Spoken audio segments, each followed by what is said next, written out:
Okay.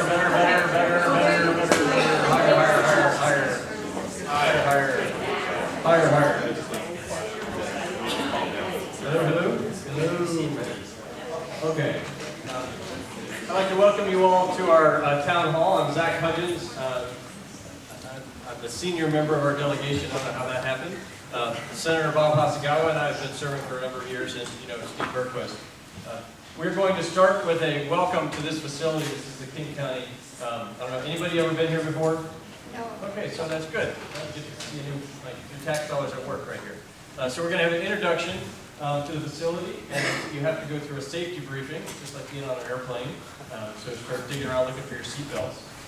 And with that, we'll go ahead and start with the folks from the facility, and then we'll jump in. The plan is to do about 5 or 10 minutes each, and then we'll take questions. And if you've got questions, there are cards floating around, and our staff members are floating around. Doug, do a pan shot of the crowd sometime. It's a pretty good turnout. So if you have a question for us, then go ahead and fill those out. That will help us move along very quickly. So, welcome. Hello. Okay, so I'll make the safety briefing really quick. So, in case of an emergency, we have a few protocols we'd like you to follow. If the fire alarm goes off, which you will hear, it is the most obnoxious sound. You're going to exit out either this door and come out the way you entered, and we meet at the far corner of the parking lot. There's a helipad, you can't miss it. So if you could all exit out of the way you entered. If those are blocked, there's a door directly this way and behind where the exit sign is. If there is an earthquake, we do stop, drop, or drop, cover, and hold. And then get to know your neighbors until the shaking stops, and then we'll proceed. We do have an AED if that is needed. I will be the safety officer for the day, so if an incident happens where you need to call 911, please come see me so that way we don't have multiple people calling. And I've only been a safety officer a few times, so if you could all refrain from any injuries until after you leave the building, I would greatly appreciate it. So, and then this is Barnaby Dow, our External Affairs Manager, who will give you a little bit overview of this office. And the microphone is not. And the microphone. Yeah. Oh. There it goes again. See? I got it. This is why we have no. Yeah. Oh. 1, 2. Oh. Hello. Can you hear me now? Yeah. I'll try to speak in my FM voice. I'm Barnaby Dow, External Affairs Manager for King County Office of Emergency Management. You are in the Emergency Coordination Center. This is where it happens when bad things happen. Each one of these pods will be a location of people who are knowledgeable about what particular expertise we need to have in the building at the time. So over here in Energy, we might have a representative from Puget Sound Energy. Last year during the snow and ice storm, when 400,000 people were out of power. Energy people over here. Transportation folks over there. And I would sit at this desk where we would coordinate the messaging that goes out to our political leaders and to our elected officials, both locally, statewide, and nationally, depending on the scope of the problem and the disaster. That's how we're organized. This whole system is part of the National Response Framework, which we've all agreed on since 9/11, and how you would see other emergency coordination centers organized throughout the country. So a person like myself or Michelle, we could be dispatched to another area in case of an emergency. We could walk right into an emergency coordination center, look around the room and go, oh, I go over here, and I know what to do. It works pretty good, and it's scalable from a small emergency all the way up to a grand disaster. We welcome you to this facility. We want you to know that it's Class 5, which means unless the North Koreans are launching at us, we're in pretty good shape. So welcome here. Anybody else here know CPR? Hey, raise your hand. Incredible.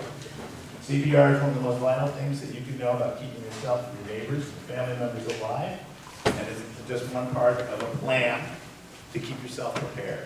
This is our public education outreach program. Do folks remember 3 days, 3 ways? That was very popular in our region over the past 5 years. We're moving on because, as many of you know now, it takes more than just 3 days of planning and preparation for just 3 days to make it through what we would consider to be a major disaster. Say, oh, if we have a major earthquake. So our new slogan is, what to do to make it through. It includes the same elements, but a longer perspective. Make a plan with you and your family, have an outside the area contact, make a kit for your home, make sure you've got enough food and water to get you through more than just 3 days. Think about a week, think about 2 weeks. And most importantly, the number one thing you can do to ensure your quickest recovery from a disaster and the safe lives and safety of your friends and your neighbors is get to know your neighbors and organize locally. Go take a CERT class, Community Emergency Response Team, or map your neighborhood events that take place depending on what community you're in. It's easy to find out. It's all connected right here at this website, makeitthrough.org. That's my spiel. If you're interested in taking a tour of this facility, which also includes a 911 center just on the other side of this building, meet up here after this is done, and we'll be happy to give you a tour. How many folks would like to take a tour today? Thank you very much. All right, thank you. Thanks for hosting us here. I feel a little awkward in this kind of a setup, although I appreciate y'all's turnout. This is a fabulous turnout. We are going to try and take 10 minutes each, and we're going to be available. I know this only got scheduled for 1 hour, which is like too short, I believe, but I'll be hanging around, and I think Zach and Steve will be hanging around afterwards too, so we can deal with more individual questions. If we can keep our questions to more generally applicable to what's going on now in the state legislature and to state level issues rather than getting into local issues, which we probably don't have much ability to address anyway. I appreciate that. So just to give you a quick update now, I'm Bob Hasegawa, your state senator. We are in the middle, just past the halfway point in the legislative session. And that halfway point is called House of Origin Cutoff. So to explain the process a little bit, every bill, does anybody need an explanation of how a bill becomes law? Yeah, there's a few. Okay, well, we all have the ability, your legislature writes the laws that affect everybody. So a bill, for instance, let's take a education funding bill, for instance. That bill first has to be heard by the Education Committee in the House of Origin, whether it's the Senate or the House of Representatives. Has to get approved by the Policy Committee and is amended to how the Policy Committee wants it to be. Then, if there's money attached to that bill, it probably gets re-referred from a Policy Committee to a Fiscal Committee, like in the Senate, that would be Ways and Means. So there's a policy cutoff date, which passed 2 weeks ago. Last week, we passed the Fiscal Committee cutoff date, so any bill that didn't get out of the committee by the fiscal cutoff was dead. And now we just passed House of Origin cutoff. Any bill that did not pass off the floor of the House of Origin into the Senate or the House of Representatives is most likely dead. We just passed that House of Origin cutoff. Bills that survive that process now have to go to the opposite house. House bills will come over to the Senate, and it'll go through that exact same process. Senate bills will go over to the House, and it will go through that exact same process. So the legislature is essentially a bill-killing machine. It's very difficult for a bill to survive that entire process in the compressed timeline that it is. So that being said, many bills did pass off the Senate floor, and Zach and Steve will talk about the House bills that they've passed off the House floor that are coming into the Senate now. So if you want us to take a closer look, if you want me to look at specific House bills, whether you think they're good or bad, let me know. And likewise for Senate bills that are going over to the House, let Zach and Steve know what you think about them too. So a recap on what we did in the Senate. This past, before session started, after the election, there are technically 26 Democrats and 23 Republicans comprise your state Senate. Well, the Constitution says it takes 25 votes to do anything in the Senate to get a bill passed. So what two of the Democratic senators did was they decided they can improve their power standing in the Senate if they flipped and allied with the Republicans. So that means then that the Democrats have 24 votes, and the Republicans plus the two Democrats that flipped give them 25. So the Republicans have gained control of the state Senate. That puts everything into a very untenable position because the House is still controlled by a strong majority of Democrats, and you've got this, what they call themselves, the majority coalition caucus in control of the Senate. So you can see that there's a real philosophical problem in the bills that pass out of the Senate. They're going to have a very difficult time in the House. The bills that passed out of the House by the Democrats are going to have a very difficult time passing through the Senate. That is complicated further by the fact that we have to write a budget together. The single budget has to be passed by both the House and the Senate. So now that we've passed this House of Origin cutoff period, the main focus will be going to not just the policy bills from the opposite House, but in trying to figure out how we're going to get a budget together. So this budget is going to be a very difficult problem. We are now looking at roughly a $3 billion problem statement because, number one, top of the priority, at least for myself and most Democrats, is fully funding the McCleary decision. Now, those of you who don't understand, so McCleary was a Washington State Supreme Court case that was decided a little over a year ago that said the state legislature is not fulfilling its paramount duty in fully funding basic education. So but the Supreme Court also said the legislature has taken good steps to making good reforms, but we just haven't funded those reforms. So none of those reforms have been able to take effect because we haven't given it the juice it needs. So the Supreme Court said we have to fully fund basic education according to the reforms that we've already laid out over the past couple of years by 2019 or 2018, something like that. So that's a couple of biennia down the road. So and that total amount of fully funding is roughly about $6 billion more than what we're spending now. $6 billion. So in order to get to that point by 2019, we have to take steps along the way. We can't just expect that we're going to hold off on fully funded basic education until the last minute and then come up with magically with $6 billion. So therein lies the problem. The Republicans have said reforms before revenue. So they are not willing to raise revenue to meet our McCleary obligation. The Democrats, on the other hand, have said, we've been reforming our system, we just haven't funded it, and the Supreme Court is telling us we haven't funded it. So we need to raise revenue, look at ways to raise revenue. This is further complicated by the fact that our governor said no new revenue. But then he has softened now, saying, well, we should look at revenue by cutting corporate tax loopholes. And I agree with that approach. I think there's other things that we can do too, and there are things that in the long run we have to, as a state, deal with our regressive tax structure, number one, which makes it totally inadequate to fund all the state's basic needs. So that's the problem that we're facing in the legislature right now. I could talk about specific policy bills, but I think what you're really probably interested in is the legislature going to end up in a special session? Are we going to be able to come up with a budget? If I were a gambling man, I'd say we're not going to get a budget done by the end of the regular session. We are going to probably, most likely, have to go into at least one special session, but people will kick me in the shins if I say that too much. So I can see that I'm starting to get the hook here.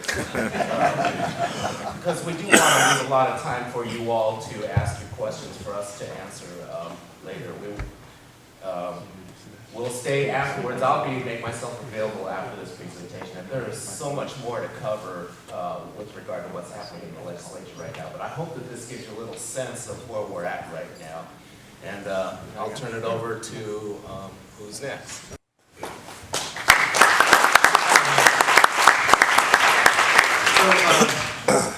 we're going to try. Let's see. I've got some PowerPoint slides. And I have about 4 hours of slides. And so I'm going to run through them in about 5 minutes. And so I'm doing that for a couple of reasons. Mostly so that you can sort of start noodling on that. If you want the slides, you can send them out. We'll put them up on my website. And it's going to be a very broad general overview. And I've been spending an enormous amount of time on the budget. We've got a budget problem, so that's where we want to put our attention. And so as I run through these slides, if you're not sure about them, scribble a question down or give me a call. If you don't have enough time for everything, all of us are reachable by 1-800 number, 1-800-562-6000. We get emails as well. There's a new system at the legislature as well. You can comment on bills. And so we try and answer that. Anybody got an answer for me, for Bob or anybody? No? Okay, I'm a little behind this year, but people have, because I try and write back constantly. So let's just go ahead and dive in. So here's our general budget overview.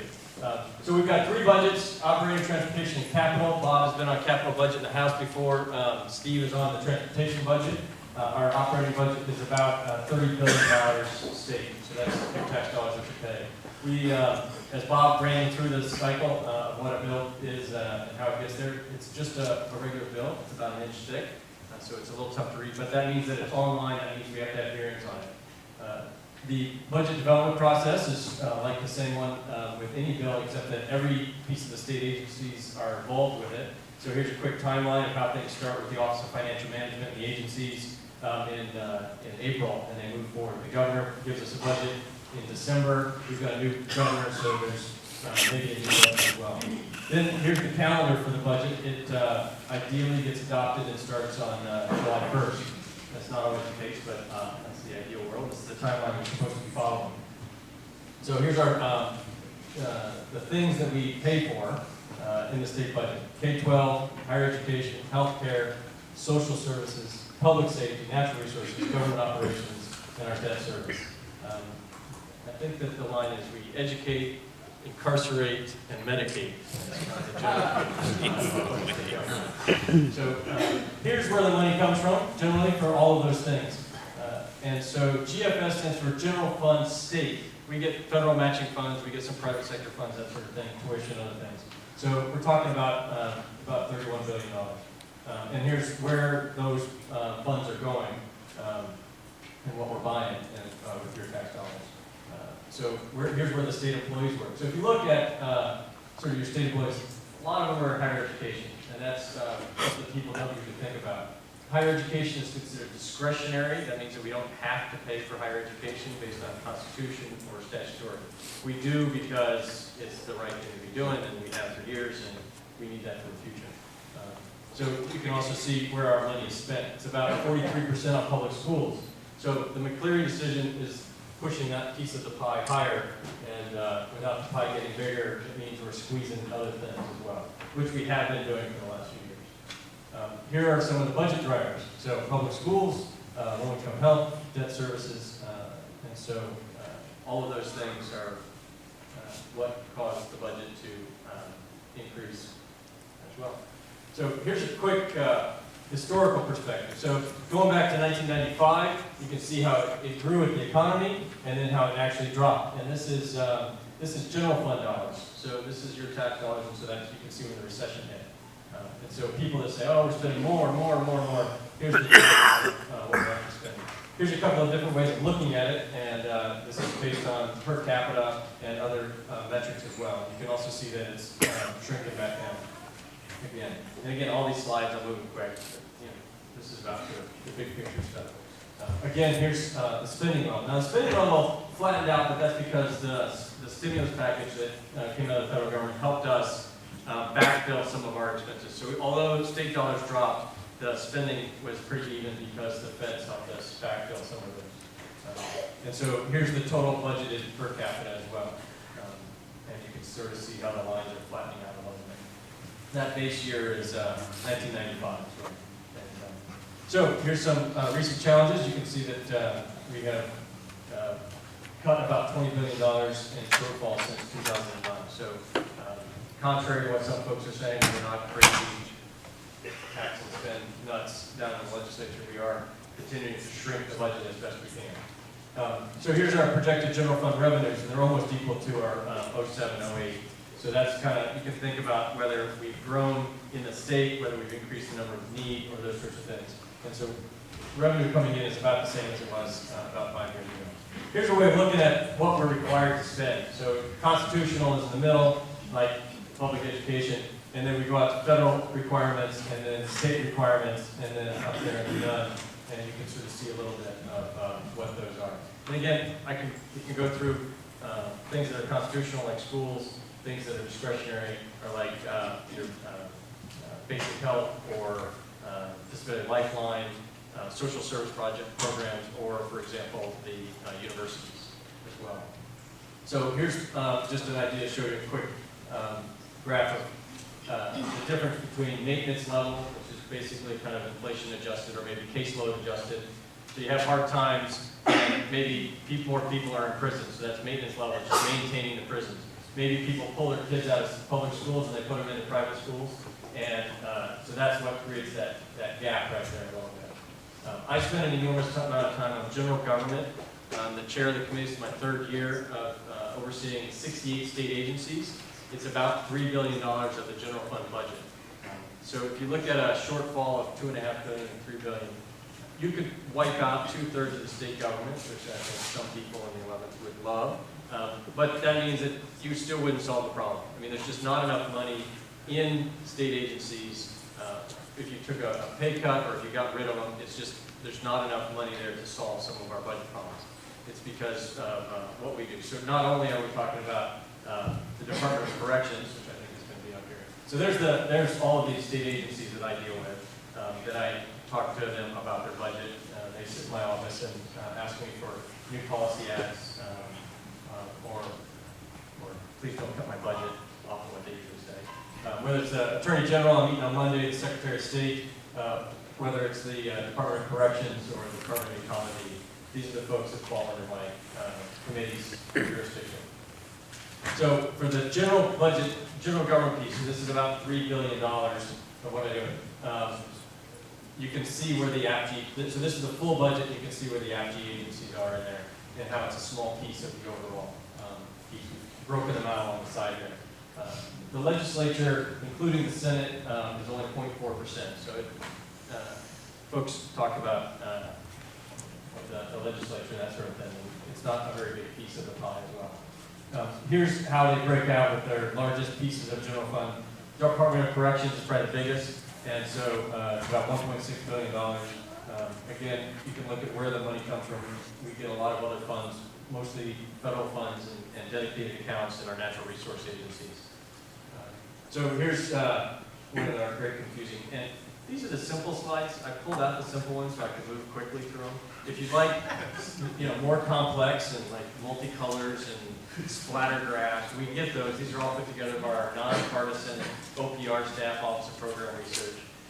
And we can get you more information as well. And I think we brought a budget book, right, Doug? We've got a budget book, so if you want to see an individual agency's budget, you can also take a look at that. We brought some of those as well, in case people have questions about what the budget actually looks like. So here's the growth in the areas. You can sort of see how natural resources has been cut, general fund has been cut over and over again over the last few years. Here's the Department of Corrections. It's really hard to bend that cost curve. They've actually been growing faster than any other part of state government. And if you look at us nationally, we're actually pretty good on per capita incarceration. That's my son coughing. Sebastian is 19 months old, so Sebastian is in the corner. This is my wife who got her out. So. Clap for my wife. Sebastian's been sick for a month, and I'm down in Olympia, and so she's had to put up with the sick baby, which is not fun. So here's Department of Corrections and how you can see how our daily, average daily number of offenders and prisoners is going down, but it's still very expensive to lock people up. And here's the number of incarcerated folks. It's not because we're changing our laws, it's we're trying to do alternative sentencing and that sort of thing. Trying to get people on the straight and narrow in a cheaper way. These are the judicial branches. I hope I'm never in front of the Supreme Court. They're really mad at me for cutting their budget. I had 3 of them on the phone at one time complaining at me. I hope that never happens to any of you.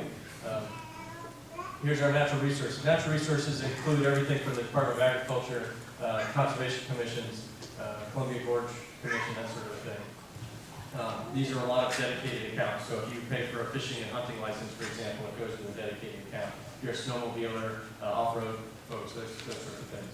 And then Department of Ecology regularly is a paper for going after folks for other things. Here are the natural resource agencies. Pick your favorite. Anybody fan of Fish and Wildlife, Parks, any of those kind of? Okay, good. You vote. So there they are up there. Parks is actually taking a lot of my time this year as well because they have been moved off of general fund and we've been giving them a little bit of general fund implementing this new scope pass. So there's your natural resources and how general fund is down. The spending is up because we're using dedicated accounts. So it wasn't so bad for 35 spots. So again, those slides are available. We'll put them online, and this is what I spend an enormous amount of time on. And I get into the weeds very quickly, which I thought if I did a bunch of slides very quickly, then I wouldn't get in the weeds and start confusing folks or boring you to death. But I am happy to answer any specific questions, and I'm happy to get questions off the cards with these folks. So I'm going to turn over to Steve, and if you have questions about these specifics, write them on your card. Doug and Ian, our intern, and Sid and other folks are going around. So there's Doug with the cards. So go ahead and scribble down a question or two if you have it, and we're happy to answer those at the end. Thank you very much.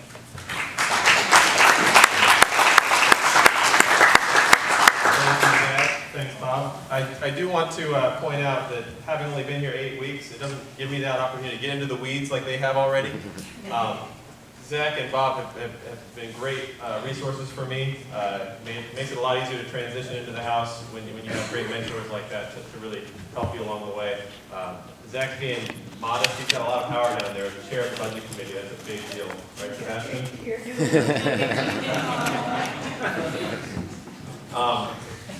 I also wanted to point out, or ask you a question. Actually, I ran one of my campaign opportunities was to get rid of bipartisan or partisan gridlock, be more bipartisan. Who thinks it's easy for Republicans and Democrats to work together down in Olympia? Raise your hand.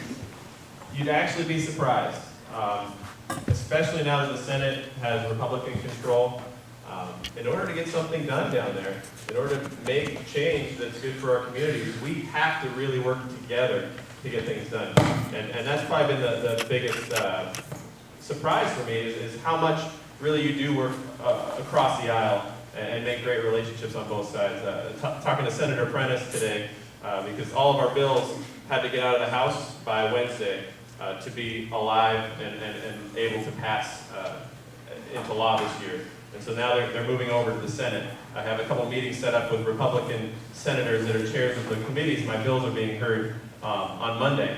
And so I have a few meetings, and she was giving me some tips on talking points and how to make sure that we can get to work together on a lot of our opportunities. And it really makes a lot of sense to me now that making sure you're working together in the long run will make a big difference. I have a bill, and my wife is here, by the way, Dr. Bergquist. I like her a lot. And my grandparents, Grandma and Grandpa Cartwright are here, so thank you for coming. But I have a bill on telemedicine, and basically my wife's a doctor at Children's Hospital. She had seen a patient at Children's, yet they live in Wenatchee. Right now it's really difficult to travel back over from Wenatchee. The parents have to take time off, be away from work. Their kids have to be away from school just to get back for a checkup. And so this telemedicine bill we're working on, I've tried to get bipartisan support on. I ended up getting 77 votes, or 74 votes in the House. So kids would be able to have their parents take them to the hospital in Wenatchee and have basically a video checkup for certain issues. And it would save parents a lot of money down the road. That's a priority of mine going forward, is to get that bill passed through the Senate. So that's one of my meetings on Monday. I'm also on the Transportation Committee, and that committee has come out with a transportation budget package. We need to start moving in that direction. It's been about 10 years since we've had a great transportation package on the table. I'm sure you all love 405 the way it is. You mean the parking lot? Yeah, the parking lot, yes, it's very nice. Been that way for 60 years. It has been. So if you have some specific questions about those transportation packages, make sure you get your questions on the white cards. I'd love to talk to you afterwards as well. But we're moving in the right direction and trying to make this a bipartisan package. Also on the education committee, I'm a high school social studies teacher, for those of you who didn't know. I teach at Lindbergh High School, and so the one question I always get is, so what do you do while you're down there? How are you teaching while you're down there? And it's in their contract, we have a leave time, so I'm not paid to be a teacher while I'm down in Olympia, but I'll be able to teach again once we're done. So every September I'll teach first semester. The kids seem to appreciate that. I've had 4 of my students down testifying on bills already. I have a couple bills, one on community service as a component for graduation to get kids more active in our communities. And also 16 and 17-year-olds being able to register to vote at the motor voter at the DMV. So right now it's kind of a cumbersome process. The majority of people now register to vote at the DMV. And so our 16 and 17-year-olds are kind of missing out on that opportunity, and it'll make it easier for them to register to vote and hopefully get more involved in our politics and our process. I'll keep it short. I think that's pretty good. If you have any questions, I think we're doing the white cards.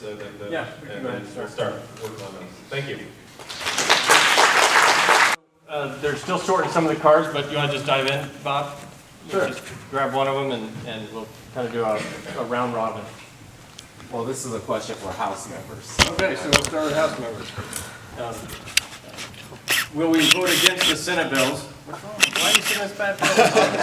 Will we vote against the Senate bills on worker comp that passed, and also thoughts on paid and sick days, family medical leave? I'm a big fan of paid sick days and family medical leave. I like my wife. I hope she gets you as you go out. My wife's been working on that issue for a while. She helped in Seattle. Especially having a kid, we recognize the importance of that. And then there are a lot of bad bills coming out of the Senate. I suppose that it's all about perspective. They probably think we're sending them bad bills. And so the worker comp stuff about privatizing worker comp would go against the initiative that passed recently to not privatize our worker comp system. I think our worker comp system works great, and so I would be against the bills coming out of the Senate right now.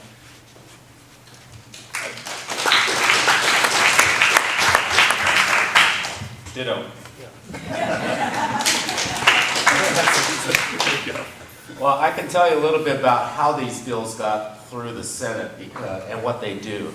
I'm on the Senate Commerce and Labor Committee, and that is probably the most contentious committee in the Senate because it pits workers against bosses directly. That's where the rubber meets the road, is in that committee. So when the Republicans took over in the Senate, can you hear me? Is this thing on? Yeah? Okay.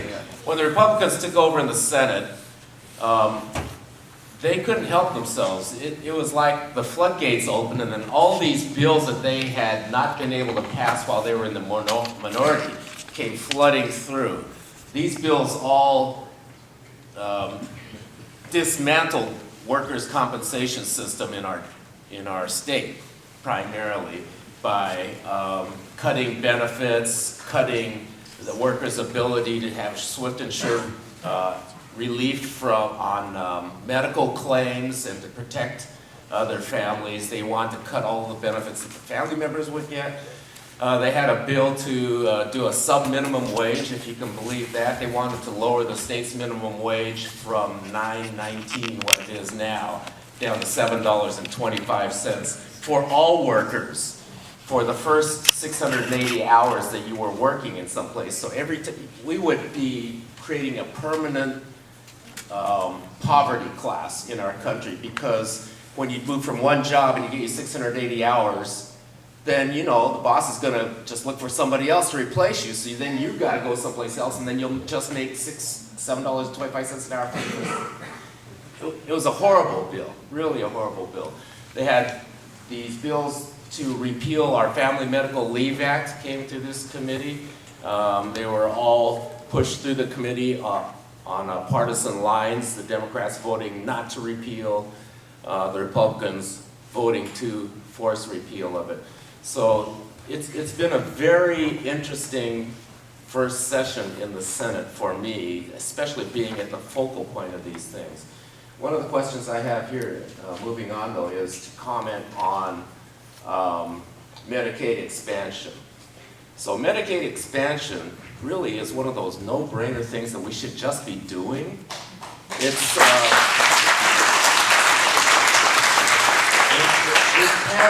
a twofer. Not only will, if we expand Medicaid coverage, we'll be, covering all these, I can't remember what the number is, but 300,000 covered lives, increasing the number of covered lives through health insurance here, Medicaid.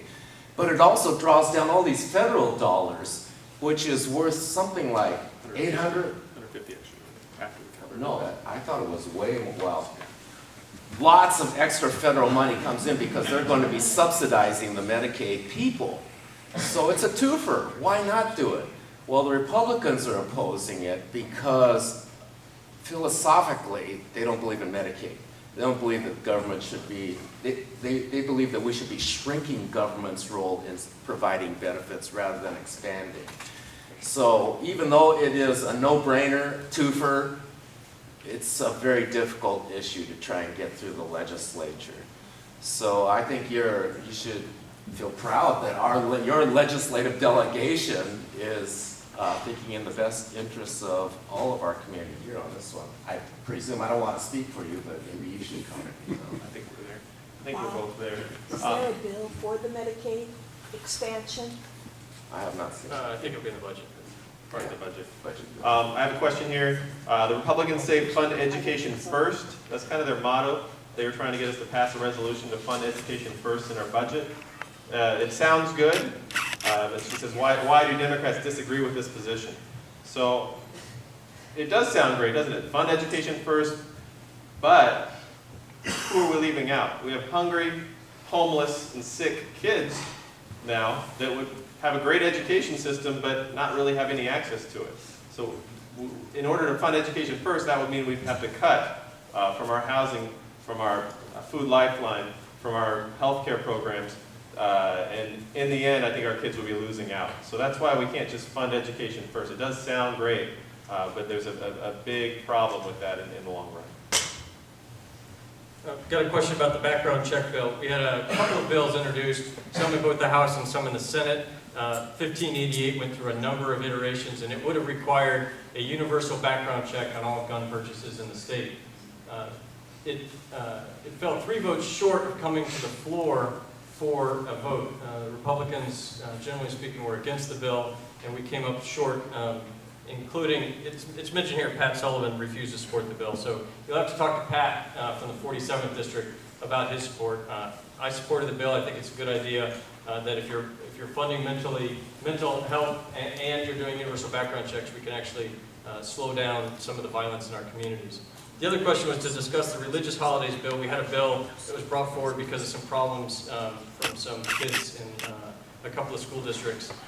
And the idea was to not count absences against them when they were off on religious holidays. And there were a number of folks that were in favor of the idea of not dinging these kids for their religious beliefs, but it was difficult to figure out how to implement the bill and figure out how do you take into account all of the various religious holidays throughout the year. And so that's why that bill stalled a little bit. It's just about implementation. It's about trying to figure out how do we not get into constitutional issues, and how do we not start micromanaging every single thing in the school district a little bit. So that's one of the questions here. So I get double questions. Keep going, yes. So this is a good question. What strategy will be most appropriate to address the shortfall in education funding? Obviously, we need more revenue. There's about a $3 billion budget deficit that we're facing if you count our existing budget issues plus McCleary. $3 billion. Like Zach was telling you, that's his entire budget that he oversees. So you would cut everything out of his budget to fund that. The governor on Monday is actually going to have a proposal out there to put in about $1 billion towards education. It supposedly makes up, that is about half of it is from extending existing revenue sources. So there's a few taxes that are expiring on businesses and other things that he may be extending. We don't have the specifics on it yet. But there's also about another $500 million in tax loopholes that he's trying to cut. And he doesn't have any specifics on that yet, but Monday is supposedly when he's going to unveil this plan. And so that's, the hope is we'll at least get $1 billion out of it. I think we still need more. It's not going to get us the whole way, but he did promise that he wasn't going to raise taxes. So we have to get there in other ways, and that's, I think, a good step in the right direction. This is probably for you. The one question says, thank you, Representative Bergquist, for supporting House Bill 1348, but it doesn't say what 1348 is and wants me to support it. So what is 1348? Okay, well, at any rate, I'd like to comment on this funding education first theme. I think one of the mistakes we, not just in the legislature, but the general public, one of the mistakes we make, is this off? This is off, okay. One of the mistakes we make is too narrowly defining what education is. We tend to think of educating the children and funding education as just butts in the seat time in the classroom. To me, it's much broader than that. It's a systemic problem. Children have to be ready to learn once they get to the classroom. So, any idea how many homeless students we have in the public schools right now? 27,000 homeless children. Now, do you think that that child, regardless of how much money we put into education, that child's going to be ready to learn? Child has to not only have a warm, secure place to sleep last night, they also had to have dinner, or they have to have breakfast. We need to maintain our breakfast and lunch feeding program, free and reduced lunch feeding program. That's all part of the educational process. So when we define funding education too narrowly, it doesn't matter how much money we throw into it, the child's not going to learn. And the goal is to produce better, not just students, but better overall citizens. And so I think that we need to look more holistically when we're talking about funding education first. Yes, I believe that. Let's fund education first, but let's have that broad definition of what funding education means. It means funding early childhood education. It means funding homeless shelter programs. It means making sure that the mental health system is funded well enough so that families who have internal problems can start learning how to provide that support system for their student child. So it's a very complicated problem, you can see. And so my whole thing is that we've been cutting budgets so much since this recession hit. Literally, there is nothing left to cut. I mean, yes, you can always improve efficiencies, and we're always looking for how to improve efficiencies. And we would request that if you have ideas on how we can do that, please give them to us, because we're always looking. But the reality, and that's the governor's job, is to make sure that the governor's agencies are running as efficiently as possible.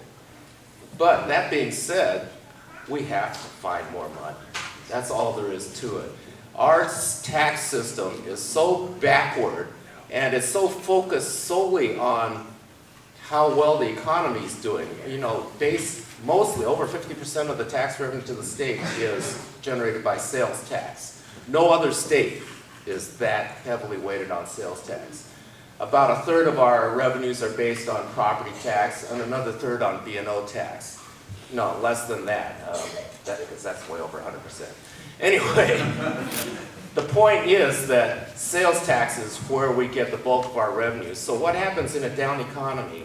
People stop buying.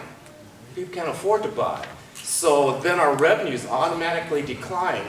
And when you've got this increasing disparity between those haves and the rest of us, the 1% versus the rest of us, 1% is not increasing their spending levels. We're all just continuing to decrease because we're afraid of what tomorrow's going to bring. You know, we're all kind of sitting on the edge. Do we have a job tomorrow? You know, is Congress going to cut Social Security? So we need to reform our tax system so that it goes back to a system where those who can best afford to pay and those who are getting the most of what society has to offer, they should be paying the most. They should be paying the most. That's only fair. So we have to start as a community having this conversation about what is a fair tax structure, because we all have to pay taxes, and I personally don't mind paying taxes. That's the price we pay to live in a civilized society, but we're losing that. Library system, so I got a bunch of cards.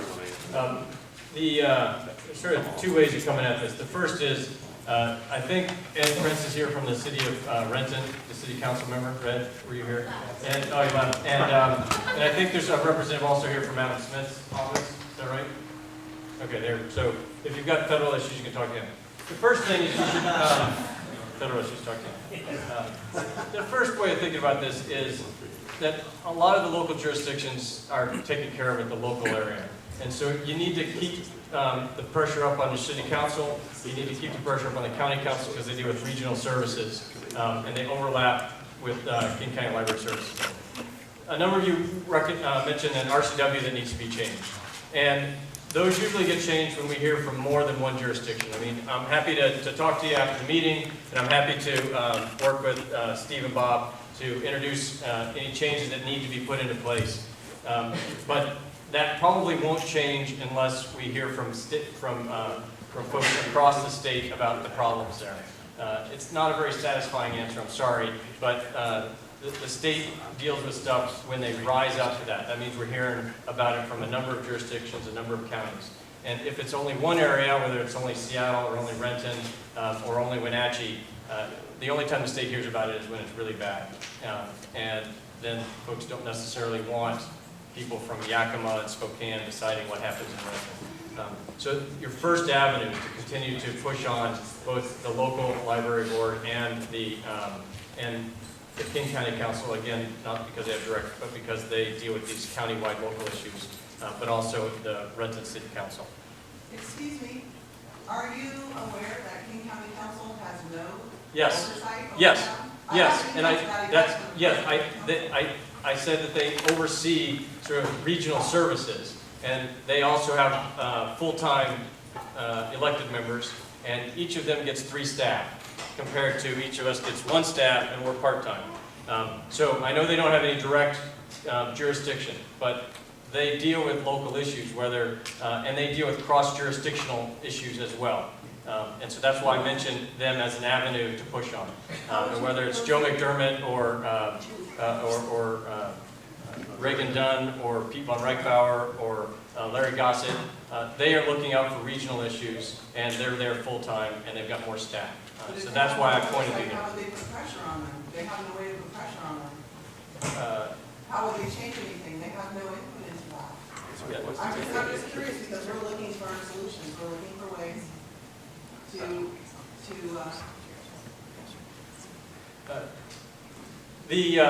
when we don't have direct jurisdiction, I mean the state, our first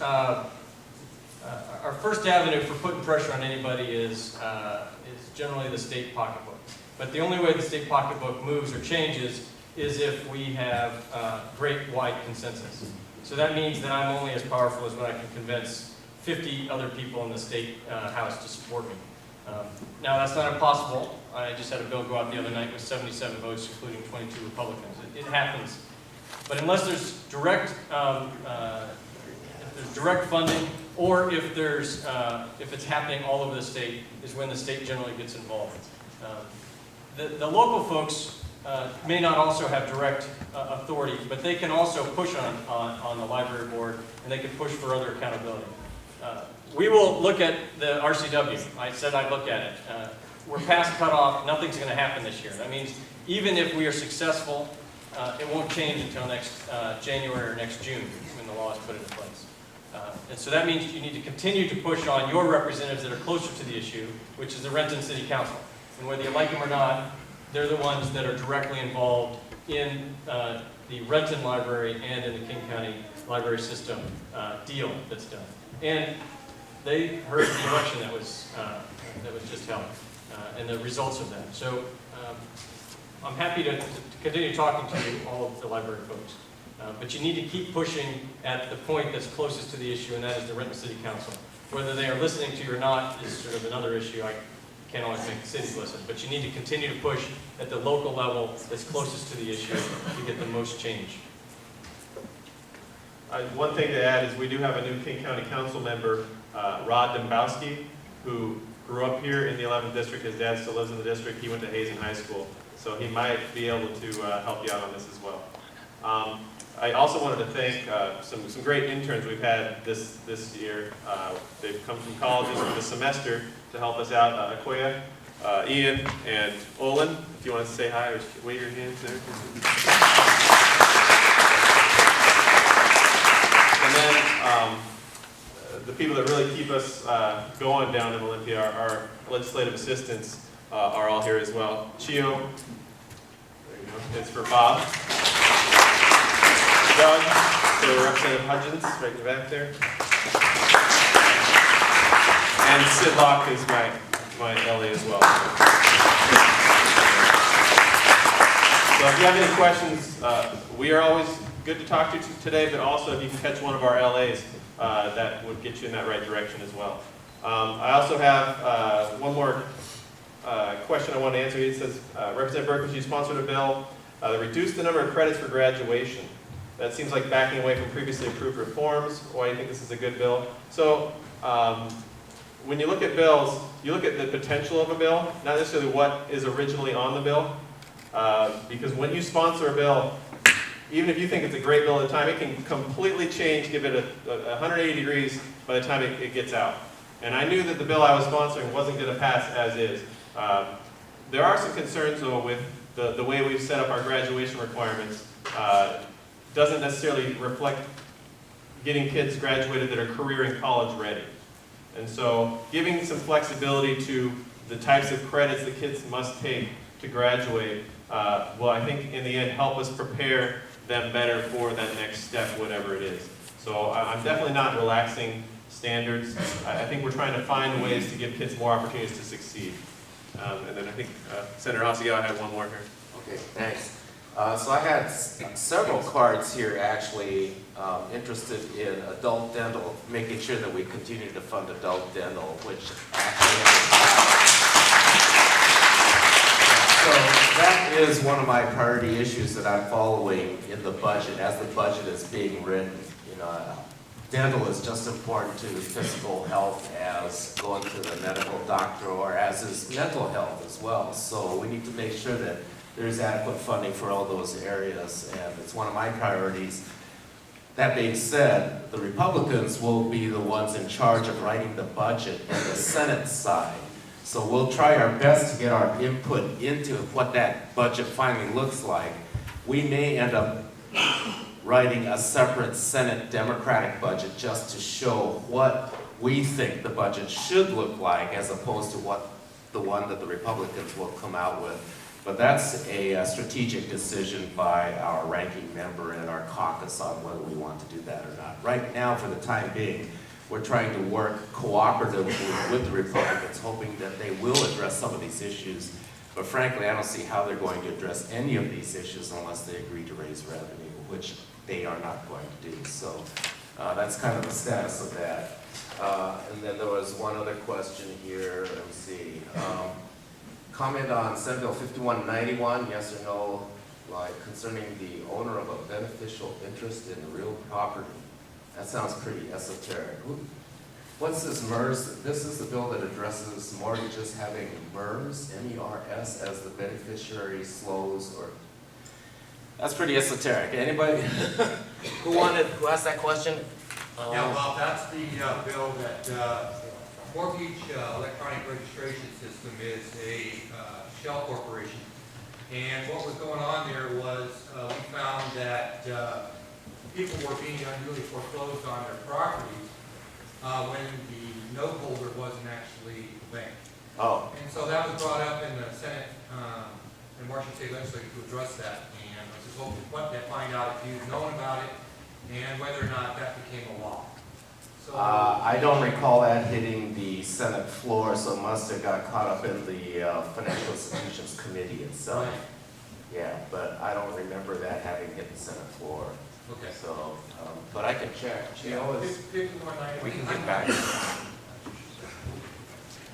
Oh, Okay, it was just filed and it never went anywhere in the committee apparently. Thank you for that. And then, let me see. Protecting healthcare and the needs of disabled in Washington. I think that my response to that would be similar to my response to protecting adult dental is we have to make sure we raise revenue. But with the amount of money that we are going to be having to allocate towards addressing McCleary, you know, the Republicans are not willing to even backfill certain cuts that we're going to have to make. For instance, the Supreme Court just came up with a decision ruling part of our estate tax unconstitutional, which means that that's another $160 million hit that we're going to have to take. So the legislature needs to re-establish that estate tax provision, but the Republicans aren't going to be willing to do that. So that, you know, I mean, we just continually get chipped away at.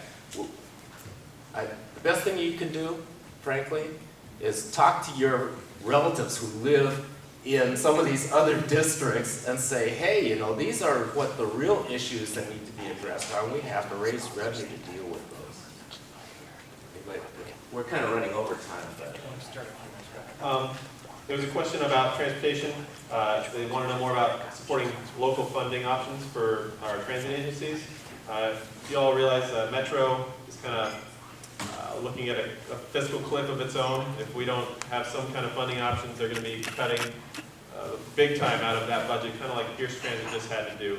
I'm a big supporter, and I think Bob and Zack are as well, of giving people local options to raise revenue to support very important things like our metro system. We don't want to be cutting weekends out of our bus routes and taking away from those opportunities. So definitely in support of that. I'll try and do a couple of rapid budget cuts on seniors for long-term care. This is one of the decisions that we try not to make. If we cut some funding in long-term care, it costs us more in the long term. If folks don't have access to home care, for example, they end up in nursing homes, it costs us all more money. So we're trying to protect that funding. There's a question about, same thing, housing and essential needs. We need to fund that. That's in the Department of Commerce. It used to be called Disability Lifeline. Before that, it was called General Assistance for the Unemployable. It has changed over time, but it is also the most vulnerable citizens in our state, and it is the bottom of the safety net for those folks. More questions on the budget. Happy to talk to you. Maybe the presentation sort of gave you the overview. Happy to talk to you about your specifics afterwards. Question about state parks. State parks now, they requested $18 million to keep them going. Their budget now is about $150 million.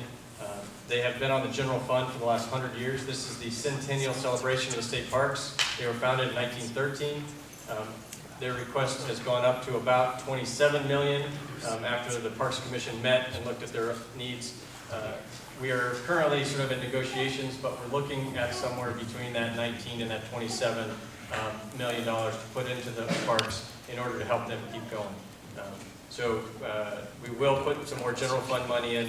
We're trying to get more information out of the parks on how do they manage their Discover Pass, how do they figure out the costs, and the cost breakdown of all of their specific parks as well.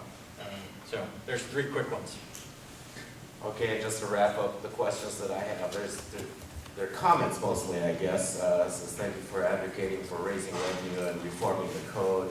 There's a question on if these 2 Democrats that moved over with the Republicans ran as Democrats, is there any way to force them into a new election running as Republicans?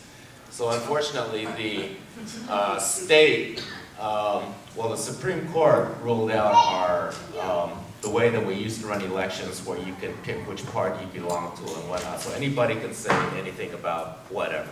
That's what it boils down to. So they are ultimately accountable back to their own constituents, and hopefully their own constituents will recognize the problem and vote accordingly. Let's see, who is watching out for voter suppression efforts in the Senate? Most voting laws go to the state governmental operations committee, on which I'm the ranking member. The Republicans have put several bills out there, including one constitutional amendment to reinstitute the 2/3 requirement to raise revenue. We locked up on that, locked up. When I say locked up, that means all the Democrats voted against and all the Republicans voted for. We don't believe, I don't personally believe that minority rule ever reflects the will of society. I think what you're seeing right now with this 2/3 requirement, the reason that these initiatives keep getting passed is because it's really easy to say, do you want lower taxes? People will always say yes. Well, yeah, of course, yeah, 2/3 of the people will say that. But you also ask, well, do you want us to fund education? Do you want us to be able to eliminate corporate tax breaks if they're just giveaways? You know, do you want us to be able to make sure that public safety and public health are funded? So the 2/3 rule, to me, is just a red herring. People are tired of getting the tax burden shifted onto them by the corporations and wealthy people. The real solution is shift the tax burden back onto those corporations and wealthy people who have shifted it onto us in the first place.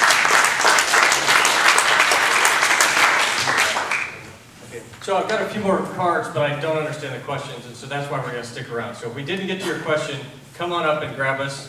And then, where'd Barnaby go? He went to blow his nose. He went to blow his nose. Okay. So as soon as he comes back, we'll, whoever wants to take a tour of the facility can gather around him and his clean nose. And those that would like to ask us specific questions about welfare or some of the gun issues that we've been dealing with or some of the budget stuff can come up and grab us. I think there's probably some donuts left. And you can always reach us in Olympia. First, say hello if you see us in the grocery store. I can't talk long usually if I've got family with me, but I'm happy to always say hello to folks.